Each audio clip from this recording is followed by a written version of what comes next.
ठीक है। नेक्स्ट आप अब हम देखते हैं प्रोबेबिलिटी में बेस थ्योरम। बेस थ्योरम देखो आपके अभी तक जो आपने देखा ना वो सिर्फ जनरल इंट्रोडक्शन था। जो बोर्ड में एग्जाम में जो आपके क्वेश्चंस आएंगे वो बेस थ्योरम पर ही बेस्ड मोस्टली जो मिलेगा आपको बेस थ्योरम, और इसके आगे हम देखेंगे वेरिएंस पे। इन दो के ऊपर ही डिपेंडेंट आते हैं मोस्टली क्वेश्चंस। ठीक है।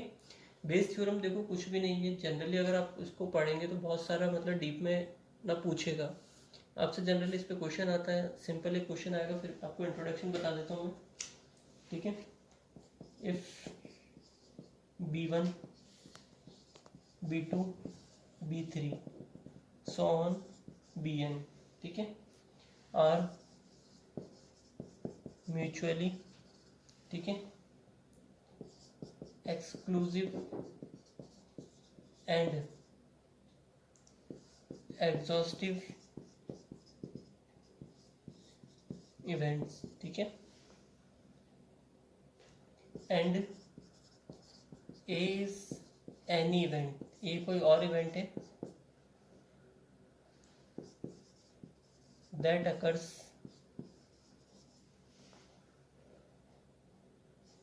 विथ B1 और B2 और Bn, ठीक है, सॉरी Bn तक, यहाँ तक B1 B2 B3 Bn are mutually exclusive and exhaustive events, ठीक है, एंड ए कोई अदर इवेंट होगा दैट अकर्स विथ, या तो ए B1 के साथ अकर होगा, ए B2 के साथ अकर होगा, ए Bn के साथ अकर होगा।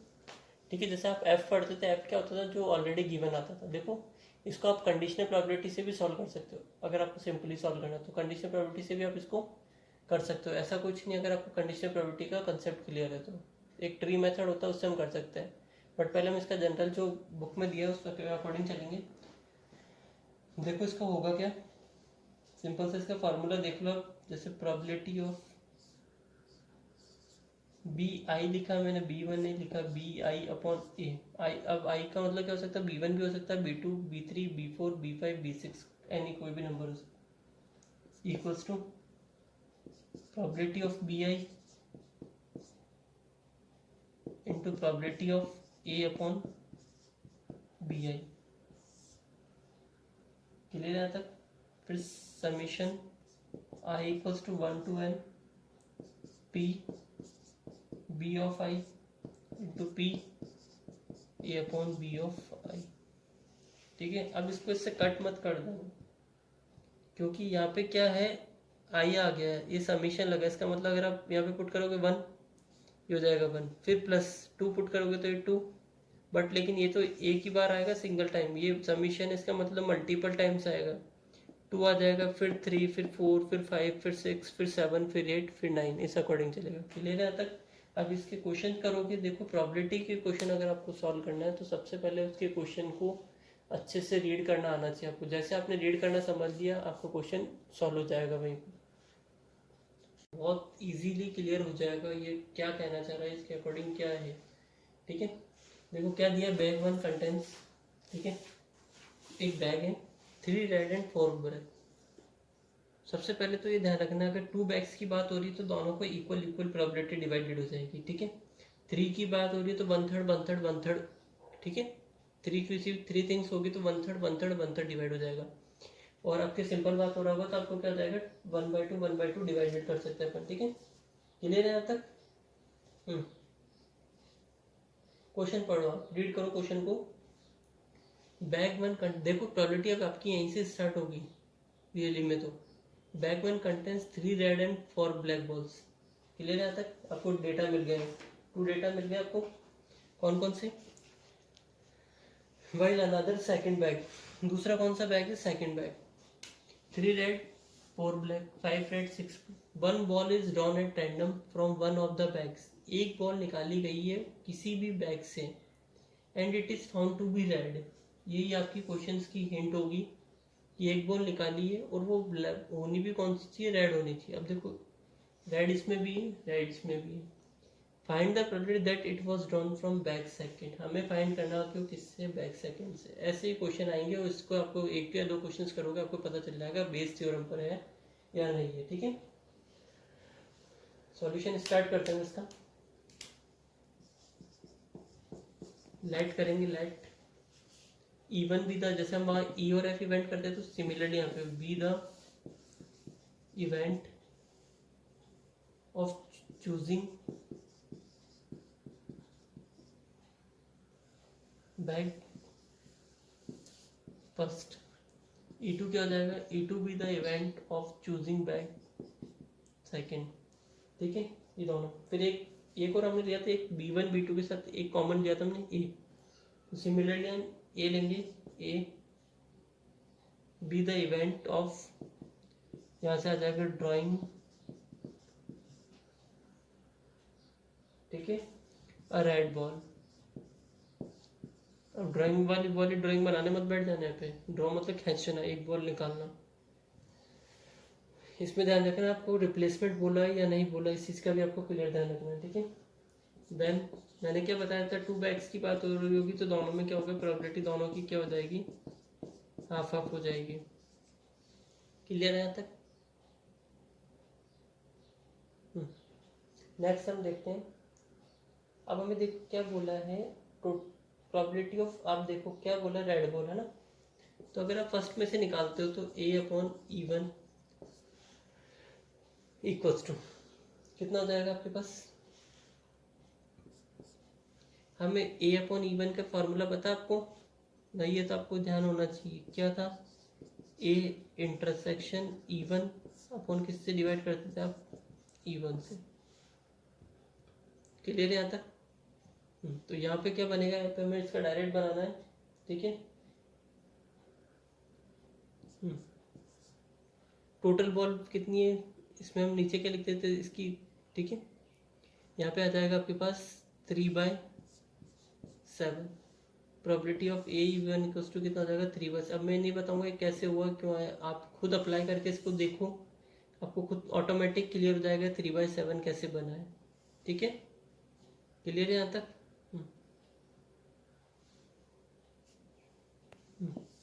सिमिलरली प्रोबेबिलिटी ऑफ A/E2 आपके पास क्या बनेगा, टोटल बॉल्स देखो इसमें इसमें रेड कितनी है 5, टोटल बॉल्स कितनी है 11 है, ठीक है। ये आपको मैंने वहाँ शॉर्ट में बताया था, इसको आप डायरेक्ट कैसे निकालोगे, मैं ये नहीं पुट करूँगा इसमें इंटरसेक्शन निकालूंगा, ये नहीं होगा। ये मैंने आपको बहुत सारे क्वेश्चंस कराए, उसमें आपके पास क्लियर हो गए, ठीक है। अब हम देखेंगे now the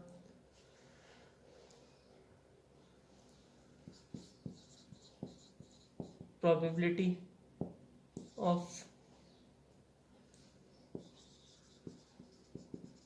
drawing a ball from bag 2, bag 2 से निकालनी है ना आपकी। और क्या गिवन है, being given that it is red. Conditional probability की आपको कुछ फीलिंग आ रही है क्या यहाँ पर, कंडीशनल प्रोबेबिलिटी में क्या था, कंडीशनल प्रोबेबिलिटी में यही था, एक वर्ड आता था गिवन दैट, आगे गिवन दैट, और ये हमें किससे निकालनी है, सेकंड बैग से होनी चाहिए। तो आपकी क्या, आपके पास आंसर क्या जाएगा आपके पास इसका, प्रोबेबिलिटी ऑफ E2/A। अब देखो ए तो आपके पास पता है आपको क्या है, E2 निकालना आपको, the event of choosing from 2, जिसको फाइंड करना उसको हमेशा न्यूमरेटर में जो, और जिसके रेस्पेक्ट में हमें दे रखा ए है। देखो आपने ए को तो फाइंड कर लिया, P/A/E1 P/A/E2, अब आपको ये निकालना है। तो बेस थ्योरम क्या बोलती है, इक्वल्स टू, तो probability of E2/A equals to according to Bayes theorem. Clear है यहाँ तक। P/E2, प्रोबेबिलिटी ऑफ E2 आएगी सबसे पहले, multiply probability of A/E2, because आप A/E2 फाइंड कर चुके हो। नीचे कितना होगा, समीशन था ना, तो मैंने क्या बताया था, probability of E1 multiply probability of A/E1, फिर plus probability of E2 into probability of A/E2।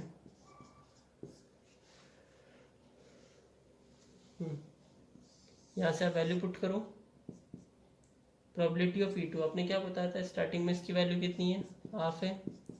AE2, AE2 कितना था आपके पास, AE2 था 5/11, इसकी वैल्यू कितनी है, हाफ है, मल्टीप्लाई AE1 आपने निकाला था 3/7, फिर प्लस इसकी वैल्यू कितनी हो जाएगी, हाफ इंटू AE2 की वैल्यू आपके पास कितनी है, 5/11। अब देखो इसको समझना कैसे रखा है, हमें क्या निकालना है, find the probability that it was drawn from second bag. Second bag से निकालना है, तो सेकंड बैग की कंडीशन क्या है, अपने पास E2 है, किस कलर की होनी चाहिए, रेड कलर की। ये किसकी इक्वल होगा, देखो इसकी वैल्यू कितनी है, हाफ, ये कौन से कलर की होनी चाहिए, रेड कलर की, ठीक है। कौन से बैग से होनी चाहिए, E2 बैग से, सेकंड बैग से सॉरी। फिर कितना होगा PE1, इसकी वैल्यू कितनी है, हाफ, इसकी वैल्यू, इसकी प्रोबेबिलिटी कितनी है, AE1, ये किसकी, रेड होने की। फिर सिमिलरली आपके पास ये PE2 इंटू PE2 कितनी, रेड होने की, तो रेड नीचे हम कौन सा लेंगे, रेड रहे तो रेड के रेस्पेक्ट में होगा। अब जैसे निकालते हो ना टोटल, तो आपने इनका टोटल कर लिया, क्लियर है यहाँ तक। Probability of E2/A equals to, यहाँ से कितना 1/2 इंटू 5/11, डिनोमीटर में देखो 1/2 कॉमन आ रहा है, रिमेनिंग कितना बचा 3/7 प्लस 5/11, ये हाफ से हाफ कट हो जाएगा, ऊपर हो गया 5/11, नीचे एलसीएम कितना आएगा 77, तो 11 3 ज़ा 33 प्लस 7 5 ज़ा 35, 5/11 77 ऊपर, नीचे हो जाएगा 68, 11 7 ज़ा 77, तो आपका आंसर आ जाएगा 35/68। क्लियर है यहाँ तक। बस आपको एक चीज़ पकड़ ली है कि फाइंड द किसकी सेकंड बैग से है, कौन से कलर की, बस ठीक है यहाँ तक। नेक्स्ट आपके पास क्वेश्चन है, card from a pack of 52 playing cards, ठीक है। 52 प्लेइंग कार्ड्स में से आपको निकालना है, ठीक है। इज लॉस्ट, एक कार्ड लॉस्ट हो गया है, from the remaining cards of the pack 3 cards are drawn at random, ठीक है। फिर क्या बोला, विदाउट रिप्लेसमेंट, ठीक है, रिप्लेसमेंट के बिना, and are found to be all spades, वो कैसा होना चाहिए, स्पेड होना चाहिए, first clear. Find the probability that lost card being a spade, वो भी स्पेड होना चाहिए, ठीक है। अब देखो कंडीशन क्या क्या करने की, स्पेड कितने होते हैं आपके पास वो बताओ, स्पेड कितने होते हैं, 4 स्पेड्स होते हैं ना, ठीक है। तो हम क्या कर लेंगे, लेट, सॉल्यूशन स्टार्ट करते हैं इसका, let E1 E2 E3 E4 and A B events, ये कौन कौन से इवेंट होंगे अपने पास, इवेंट होंगे। E1 क्या होगा, E1 क्या होगा, the lost card is a spade card, ठीक है। E2 क्या होगा आपके पास, the lost card is a non spade, ठीक है। तभी तो आप फाइंड कर पाओगे एक स्पेड का होगा एक नॉन स्पेड होगा, ठीक है। उसने और तो कुछ बात ही नहीं करी है, बस इसी पे बात कर रहा है, स्पेड और स्पेड की बात करिए। जैसे अपने वहाँ देखा तो रेड था, रेड के साथ क्या था, ब्लैक बॉल्स थी। यहाँ पे ओनली क्या दे रखा है, स्पेड है, तो अदर कार्ड्स कौन से होंगे, नॉन स्पेड होंगे। ये क्या होगा आपके पास, ये किसको शो करेगा, कितने कार्ड्स निकालने हो, देखो pack from the remaining cards of the pack 3 cards are drawn, जो भी ड्रॉन होता है वो ए से आप डिनोट करो, जो डिफरेंट, जो भी मतलब डिफरेंट वेरिएबल से शो करना है, ठीक है। ड्रॉइंग 3 स्पेड कार्ड्स, ठीक है, from the remaining cards, from the remaining cards, यहाँ तक क्लियर है। तो नाउ अब हम स्टार्ट करते हैं, प्रोबेबिलिटी ऑफ E1। E1 क्या आपके पास, the lost card is a spade card, तो 13 अपॉन 52 इक्वल्स टू कितना हो गया 1/4। फिर प्रोबेबिलिटी ऑफ E2 क्या कहता है, loss card is a non spade, तो रिमेनिंग कितने बचे 39 अपॉन 52 इक्वल्स टू 3/4। अब आपने देखा मैंने लास्ट क्वेश्चन में आपको क्या बताया था, आपको दोनों की प्रोबेबिलिटी अगर 2 बैग्स दे रखे तो हाफ हाफ लेनी है, तो मीन्स उनकी टोटल प्रोबेबिलिटी कितनी होगी 1 होगी, 3 होगी तो कितनी होगी 1/3 1/3 1/3। और यहाँ देखो इसका सम और इसका सम कर दो आप, कितना आएगा 1 आएगा। वहाँ पे मैंने क्या बोला था 2 हो तो कितना लोगे 1/2, इसका सम कितना हो जाएगा 1। 3 बैग्स या 3 कुछ भी थिंग्स दे रखे तो 1/3 1/3 1/3, इसको करोगे तो भी कितना जाएगा 1 आ जाएगा। क्लियर है यहाँ तक? हमें क्या फाइंड करना है, हम फाइंड करेंगे प्रोबेबिलिटी ऑफ ए इवन। अब देखना क्या है आपके पास, अब कार्ड्स कितने बचे 13 में से एक लॉस्ट हो गया है, तो रिमेनिंग कितने, देखो मैं इसको आपको इस, अब जब आपकी इस तरीके से क्वेश्चन आ जाता है ना विदाउट रिप्लेसमेंट हो, तो आप इसको कॉम्बिनेशन से भी कर सकते हो, ठीक है। 12 C3, ठीक है। 12 में से कितने चूज करने हैं C3। अब एक लॉस्ट हो गया तो कार्ड्स कितने बचे 51 C3, ठीक है। अब आप इसको सॉल्व करोगे तो आपको कॉम्बिनेशन का फॉर्मूला मैं बता रहा हूँ, आप इसको NCR को इससे सॉल्व कर लेना, n factorial n minus R factorial and R factorial, इससे आप क्लियर आपको सॉल्व करना है। तो आपके पास आंसर कितना आ जाएगा 2 2 0 2 0 8 2 5। क्लियर है? सेकंड कौन सा निकालना आपको, नॉट स्पेड। अब probability of A upon E2, देखो ए क्या आपके पास 3 कार्ड्स चूज करने हैं, ठीक है, वो आपके पास ये हो जाएंगे। लॉस कार्ड बिंग फाइंड जिसकी करनी है, देखो हमेशा जो होता है ना यहाँ पे जो हम ई लेते हैं एफ का वर्क कर रहा है, ये जो ए है ना यहाँ पे एफ की तरह वर्क कर रहा है। अब E1 और E2 तो ऑलरेडी हो चुके हैं, तो हमेशा E2 और E1, तो ए क्या हो गया आपके कॉमन हो गया है ना, कॉमन इन द सेंस जो आपको फाइंड करना है उसके ऊपर जो कंडीशन दे रखी है ना पैक ऑफ 3 कार्ड्स, वो आपके पास ये हो जाएगा, ठीक है। अब देखो कार्ड कितने हैं, मैंने क्या बोला not is probability of A2, अब कितने हो जाएंगे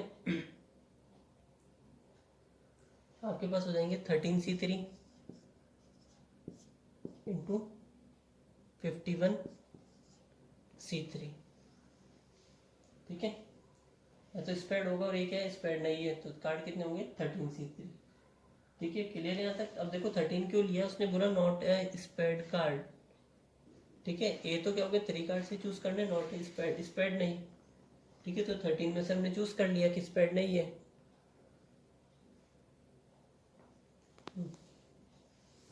तो जब आपने क्या बोला प्रोबेबिलिटी ऑफ नॉट स्प्रेड, तो इसका मतलब वो लॉस्ट जो कार्ड हुआ ना वो कार्ड स्प्रेड नहीं है, तो स्प्रेड हमारे पास सारे के सारे कंप्लीट यहाँ पे मिल जाएंगे।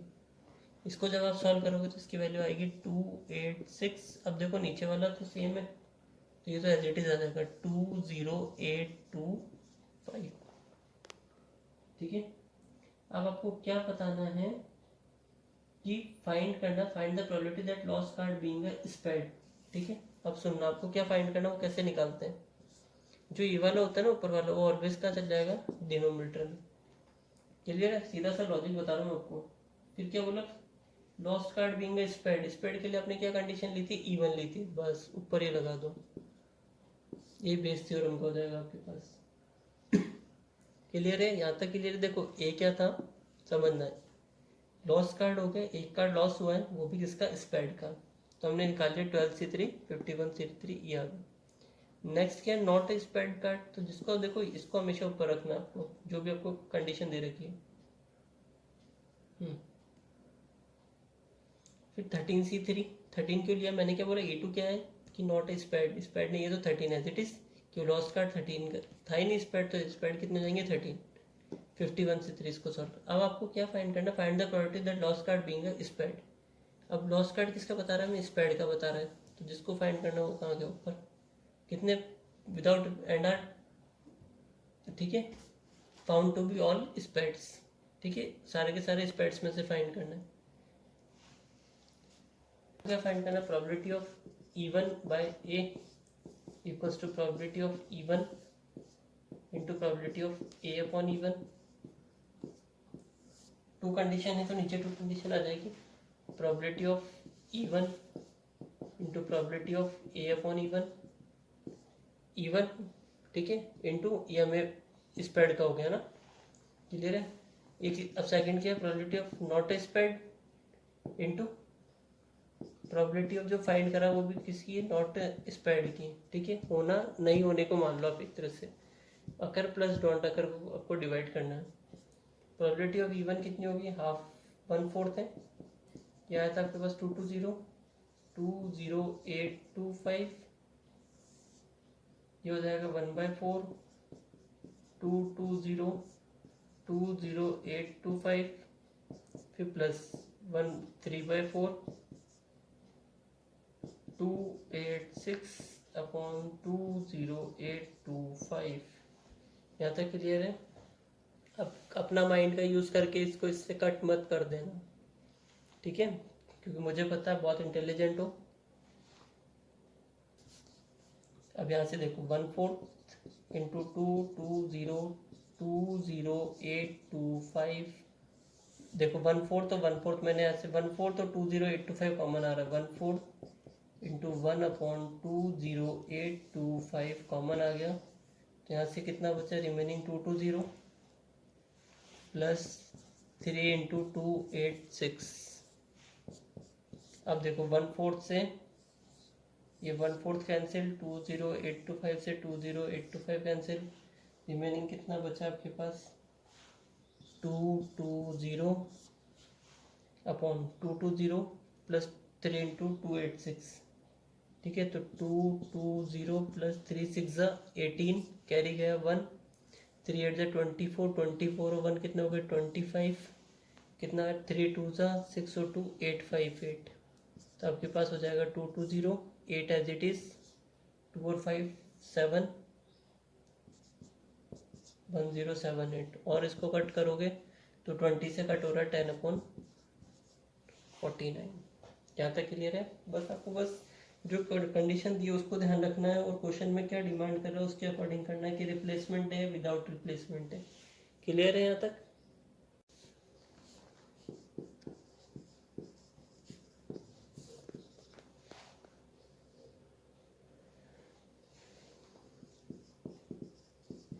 नेक्स्ट क्वेश्चन है, there are 3 coins, one is 2 headed coin, ठीक है, 2 हेडेड मीन्स बोथ साइड क्या है आपके head, another is a biased coin, ये भी आपका शोले की तरह हो गया, शोले में जाकर जैसे एक जगह स्टॉप हो जाता है ना बस।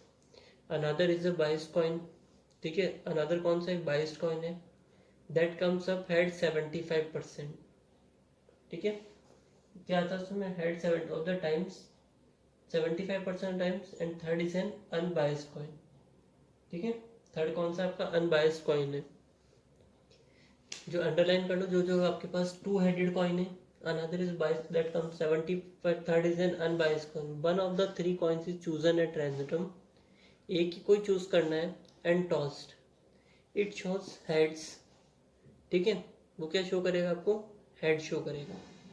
What is the probability that it was the 2 headed coin, इसकी क्या प्रोबेबिलिटी है कि ये 2 हेडेड कॉइन होगा, मतलब फर्स्ट वाले केस से हमें मिलेगा। क्लियर हो गया, क्वेश्चन समझ में आने लग गए अब तो। आपको क्या बताना है, हेड वाले कॉइन चूज करना है, बट क्या बताना है, it was the 2 headed coin, 2 headed coin मतलब फर्स्ट वाला आना चाहिए, वो आपको फाइंड करके बताना है, ठीक है। सॉल्यूशन स्टार्ट करते हैं। E1 क्या हो जाएगा, 3 कॉइन है तो 3 एलिमेंट्स ले लो, E1 E2 3, selection of 2 headed coin, E2 क्या होगा आपके पास, selection of biased coin, E3 होगा selection of an unbiased coin, ये क्या होगा, coin shows head after tossing, जो गिवन था उसके अकॉर्डिंग मैंने इसके एलिमेंट्स बना दिए। ठीक है। E1 क्या होगा, selection of a two headed coin. E2 हो गया selection of a two of a bias coin. E3 क्या हो जाएगा, selection of a unbias coin.